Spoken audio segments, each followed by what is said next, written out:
सुनिला रुदला हे बाबू सरदार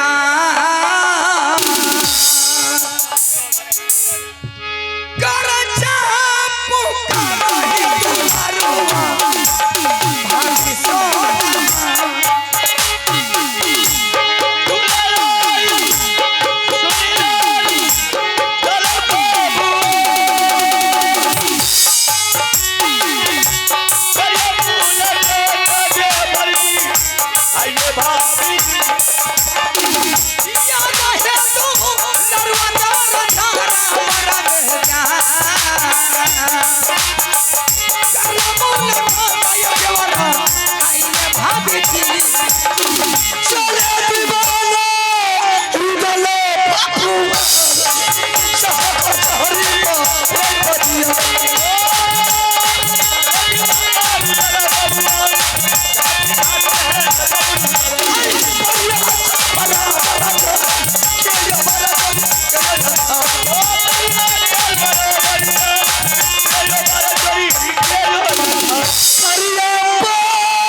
भाभी जी आनंद रही देवी जी। क्या बात है भाभी जी कि जब से तुम्हारी डोला फैला करके मैंने नर्मल नैना किला से आज महल आया हो, कभी तूने महल को छोड़ करके दरबार नहीं आती थी, लेकिन आज क्या बात है कि तूने अपने महल को छोड़ करके दरबार आ गई है। अगर मेरी समाचार आप सुनने के लिए चाहते हैं, आप तस्वीर लिखिए, मैं सुनाती हूँ। ठीक है भाभी जी, हम सुनने के लिए चाहते हैं। क्या बोलो। देवारा ये सुनिया हे यरूदला सा आरता सारे साला भाभी के बना सुनिया पुकारा देवर भाभी की जयता सारे जिगा बना देवरा साबा देवरा। भाभी जी आनंद रही देवी जी। क्या बात है भाभी जी कि जब से तुम्हारी डोला फैला करके मैंने नर्मल नैना किला से आज महल आया हो, कभी तूने महल को छोड़ करके दरबार नहीं आती थी, लेकिन आज क्या बात है कि तूने अपने महल को छोड़ करके दरबार आ गई है। अगर मेरी समाचार आप सुनने के लिए चाहते हैं, आप तस्वीर लिखिए, मैं सुनाती हूँ। ठीक है भाभी जी, हम सुनने के लिए चाहते हैं। क्या बोलो। देवारा ये सुनिया हे यरूदला सा आरता दिल्ली का राजा पृथ्वी चौहान माँ के घर में पत्थर तोड़ तोड़ करके मेला लगाया। हाँ देवर जी। और वो मेला में सियाज का झूला लगाया है। हाँ। देश देश के राजा सोच के अपने घर जाता है। हाँ देवर जी। भाभी जी, 51 किलो में कोई देश के राजा महाराजा मुगल पठान मेला लगाता है या अपने राज में कोई धाम लगाता है तो सबसे पहले टीका मेरे भाई आल्हा सिंह के पास आता है, उसके बाद कोई देश का राजा महाराजा मुगल के पास टीका जाता है। देवर जी, टीका से आपका मतलब है, आपका बड़ा भाई को मतलब है। मैं टीका फिका नहीं जानती हूँ, मैं सिर्फ सपना को विश्वास करती हूँ। मेला में जाऊंगी तो जाऊंगी, आप आते दीजिए। भाभी जी, अगर तुझे ज्यादा मेला देखने का शौक है तो मैंने वो दिल्लीगढ़ से अच्छा तुम्हारे लिए मेला मैंने राज महबा में लगा देता हूँ। देश देश के राजा महाराजा मुगल पठान पेशा बंगाल इन सभी को मंगा देता हूँ। वो दिल्लीगढ़ के राजा पृथ्वी चौहान 80 हाथ का झूला लगाया है, मैंने तुम्हारे लिए राज महबा में 82 हाथ का झूला लगा देंगे। अपना मेला देखो, अपना झूला झूलो। महल में माँ देवला है, उसका जाकर के तुम पूजा करो। हे ये मेला देखा भाई देवारा ये मोहबी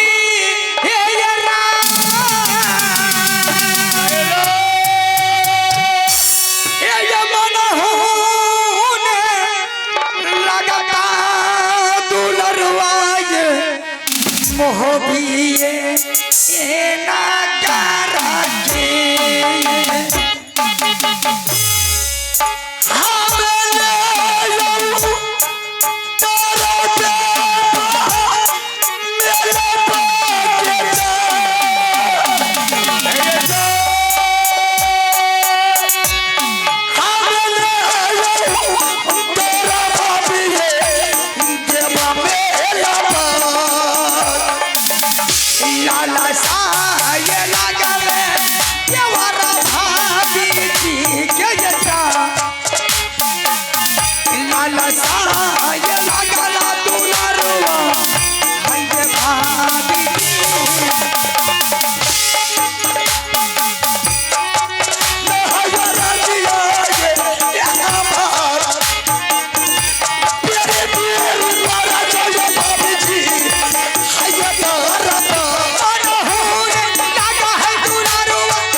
देवर जी। ठीक है, अगर तू दिन में होंठ मचा रही है कि हम राज महबा का मेला नहीं देखेंगे, जब भी मेला देखेंगे तो माँ गंगा हरिद्वार का मेला देखेंगे। हाँ देवर जी। ठीक है, मेरे तरफ से तुम्हें मेला जाने के लिए आदेश से तुम जाकर के बड़े भाई साहब बैठे हैं, दरबार में जाकर के ऑर्डर ले लो भाई साहब से। क्या मेरे तरफ से ऑर्डर है, क्या पतिना से आदेश नहीं होगी? जब तक तुम बड़े भाई से ऑर्डर नहीं लेगी तब तक तुम मेरे तरफ से मेला जाने का ऑर्डर नहीं मिलेगा। ठीक है देवर जी, मैं 10 मिनट का टाइम लेकर के जा रही हूँ, फिर मैं आदेश लेकर के आपके सामने में हाजिर रहूंगी। ठीक है, भाई साहब राज दरबार में सिंहासन पर बैठे हैं, जाकर के तुम मेला के लिए ऑर्डर ले लो, मेरे तरफ से ऑर्डर। ठीक है देवर जी, मैं चलती हूँ।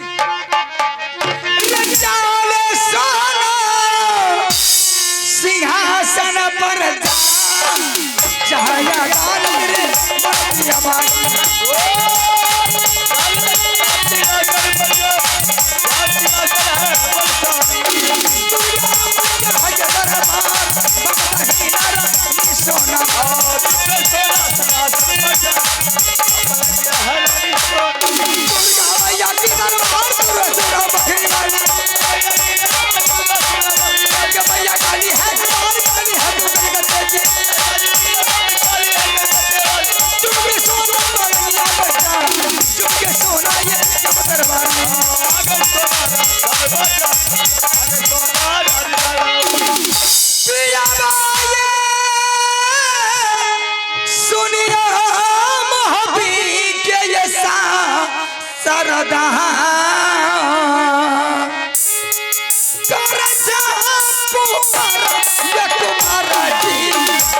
रानी तो है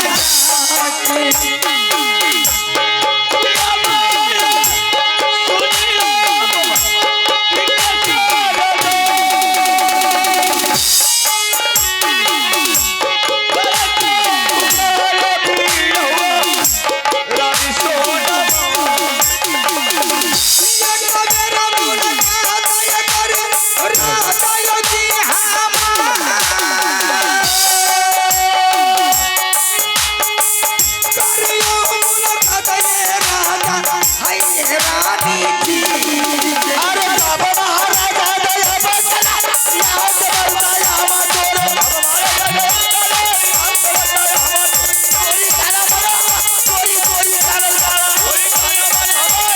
भैया तूने काली बात खाली है जलते वाली आगे बढ़िया याला बबुआ आगे बढ़िया हो हम दरबार में आगे बढ़िया हो दरबार में आगे बढ़िया काला चोरी मिनती कर या स्वामी जी क्या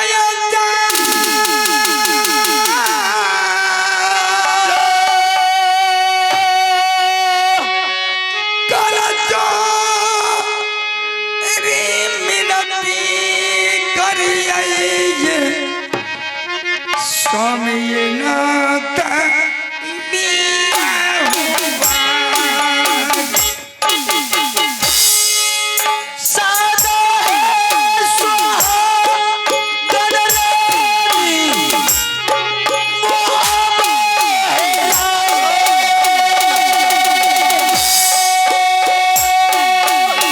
अमर सिंदूर रानी राधा दुनिया दुनिया कुशाला राधा महारा जय जा सुनियो कुशाला ये तुम्हारा जी रंग मुड़िए महाराज सर है कुशाल रानी तू माता सरबीर गाना महारानी कहियो पिया भागल सुखली में रही राजा पालने परजा सपना देखल कुमार जी पार यहाँ पर गई किया है सपनवा रनिया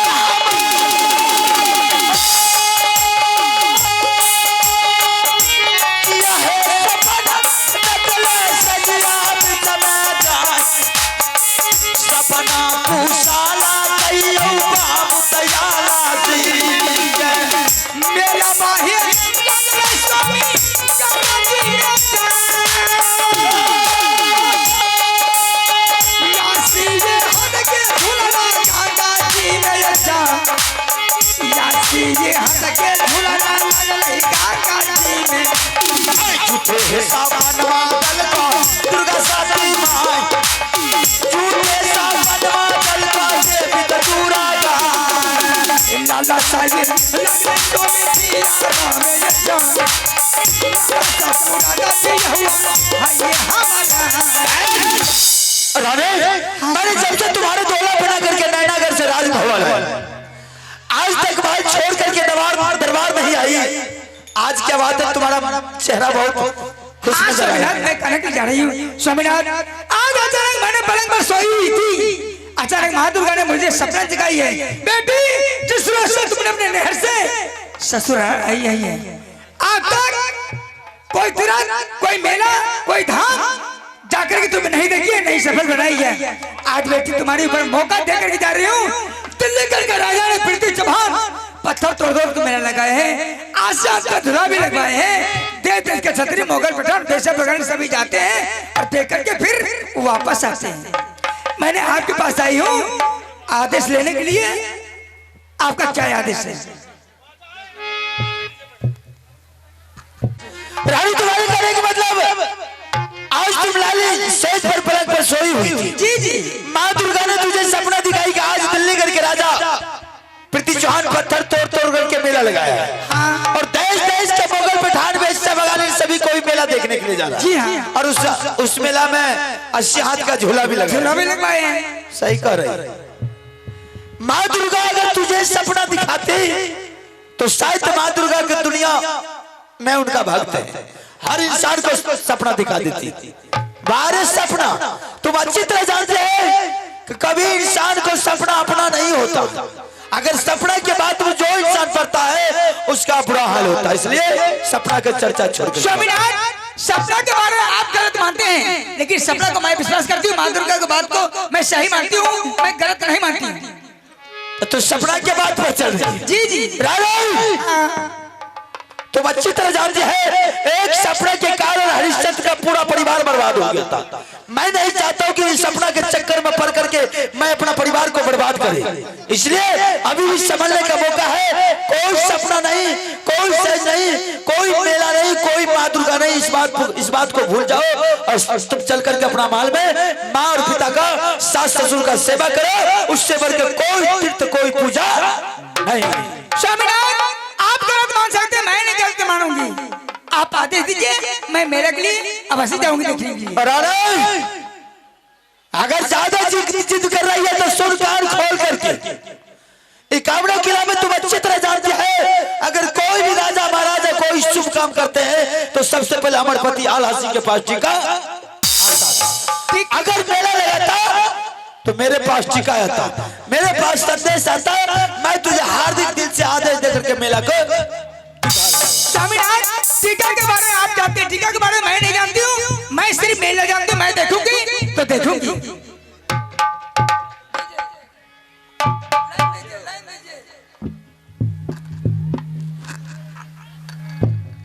हेलो हेलो हेलो, हारमोनियम बराबर लाइन दीजिए ना। हेलो लाइन देल छे कि 20-15 बेर लाइन दिए। हेलो दीजिए लाइन।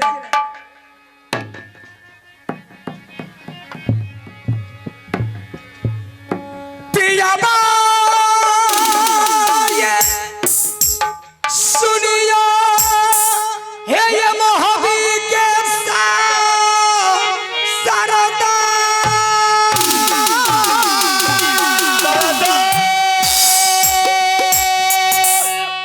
हे यो लाला साजे लगले कुमर जी। आवाज दीजिए रो। रानी ये सो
बार बार समझा रहा, जबरदस्ती कर दी। तू जबरदस्ती चाहिए। स्वामीनाथ, एक बार ऑर्डर दीजिए आप। बिल्कुल नहीं, आदेश मिलेगा। कोई मेला ठेला नहीं लगा है।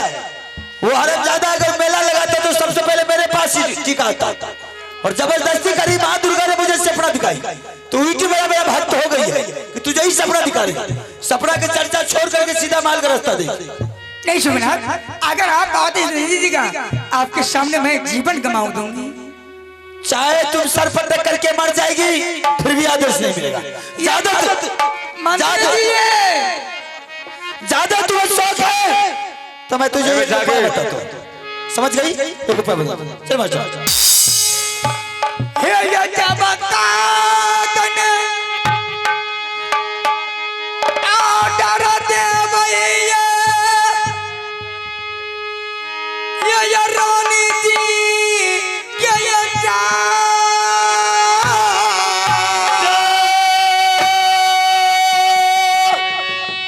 हे ये ना चाल नहीं करबा पिया हुआ ये आके ये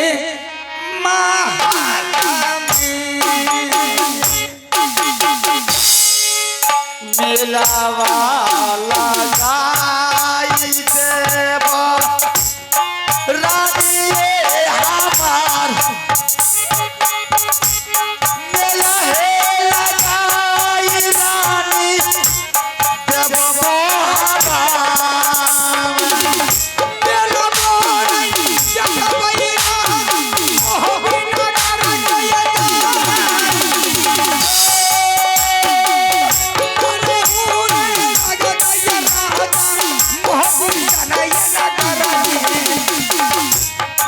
देश के जोड़ा छतरी जब है बनाई देसिया बांगल रानी ले बत मेला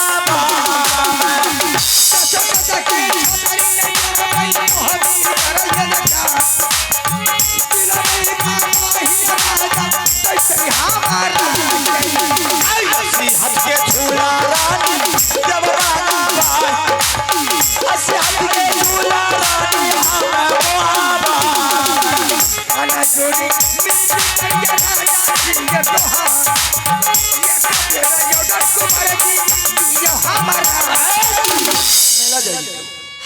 ठीक है, अगर मेले के ज्यादा ही जिद मचा रखी है तो ठीक है तुम जा सकती है। रुदल सिंह को बुला करके जरा हम दोनों भाई विचार कर लेते हैं। क्या हारा नहीं कि हो सकता है कि मेरे पास टिका नहीं आकर के बाबू रुदल सिंह के पास गया होगा तो शायद रुदल सिंह से क्यों विचार कर लेंगे कि तुम्हारे पास कोई टिका आया है कि नहीं है। अगर रुदल सिंह बोल देंगे कि हाँ भाई साहब मेरे पास टिका आया था तो मैं तुझे हार्दिक दिल से आदेश दूंगा। जब तक दोनों भाई मिल करके कोई विचार विमर्श नहीं करते हैं तब तक आदेश नहीं देते हैं। बिल्कुल कोई कदम नहीं उठाते। ठीक है, उसे बोला करके आप पूछ लीजिए, मैं 5 मिनट में फिर मैं आ रही हूँ। ठीक है चल सकते। रे बैठ गई सोना भवन चली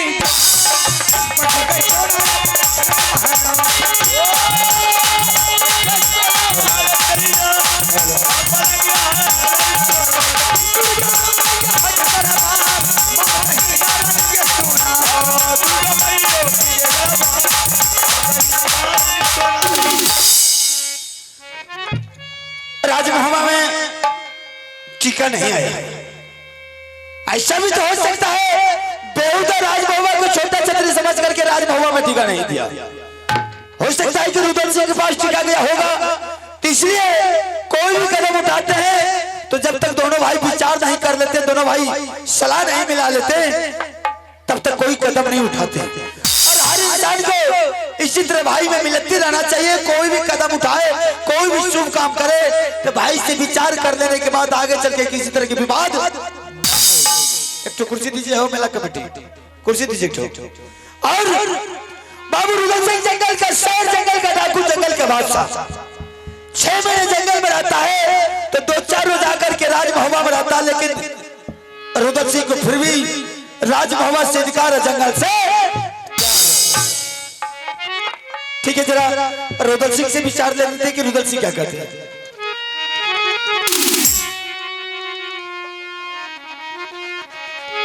बाबुआ रे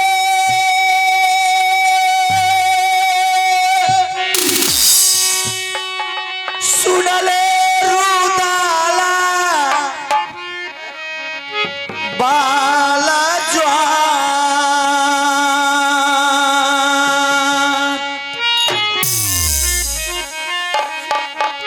कर छो पुकारा दुलारा रे भैया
कुशले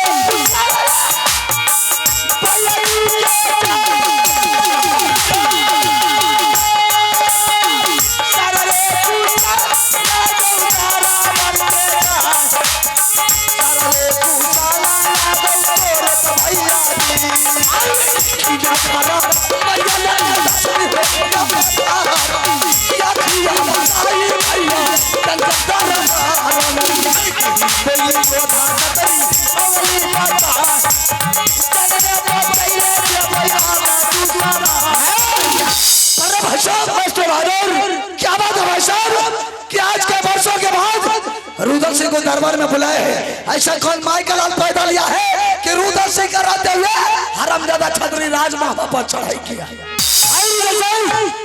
अरे जिसके पास लक्ष्मण जैसा भाई रहेगा भला राम पर कोई आफत आ सकता है। ऐसा कोई माई का लाल सिंह में पैदा ले लिया है कि कोई राजमाता पर चढ़ाई कर सकता है। आखिर क्या बात है कि आज मुझे दरबार में बुलाए। रुद्र सिंह, मैं एक बात तुमसे पूछ रहा हूँ, क्या दिल्ली घर से कोई टीका फिका आया है? क्या दिल्ली घर से? नहीं भाई साहब, टीका से आपको मतलब है रुद्र सिंह को नहीं। रुद्र सिंह जंगली आदमी, जंगल का शेर, जंगल का बादशाह है। 6 महीना जंगल में रहते हैं तो 2-4 रोज राजमहल में रहते हैं। इसीलिए मैंने तुझे बुलाया हूँ कि तुम्हारी भाभी मेले के चर्चा लेकर के दरबार में आई है और बोलना शुरू कर दिया कि आज दिल्लीगढ़ के राजा पृथ्वी चौहान पत्थर तोड़ तोड़ करके मेला लगाया है और 80 हाथ का झूला लगाया है। देश देश का मोगल पेठान बेस्चा बगाल इन सभी कोई मेला को जा रहा है। क्या दिल्लीगढ़ का राजा पृथ्वी चौहान माँ के घर में पत्थर तोड़ तोड़ करके मेला लगाया है? वो मेला में 80 हाथ का झूला लगाया है। देश देश का छतरी मुगल पठान सभी मेला जाता है और मेला से वापस आता है। सही बात है। की टीका दिया लेकिन छोटा छतरी समझ के राजमाता में टीका नहीं दिया। इसीलिए बहादुर भाई ने तुम्हारी भाभी को समझाया। वही मेले के चर्चा लेकर के मेरे दरबार में जिद मचा रही है कि मुझे आप आदेश दीजिए, मैं दिल्लीगढ़ मेला देखने के लिए जाऊं। तो क्या आप उसको मेला जाने के लिए ऑर्डर दे दिए? अरे तुमसे बगैर पूछे भला कैसे आदेश दे दिए? ऑर्डर उसको कभी नहीं मिलना चाहिए। तो इसका मतलब तुम्हारे पास कोई टीका नहीं आया? मुझे कोई टीका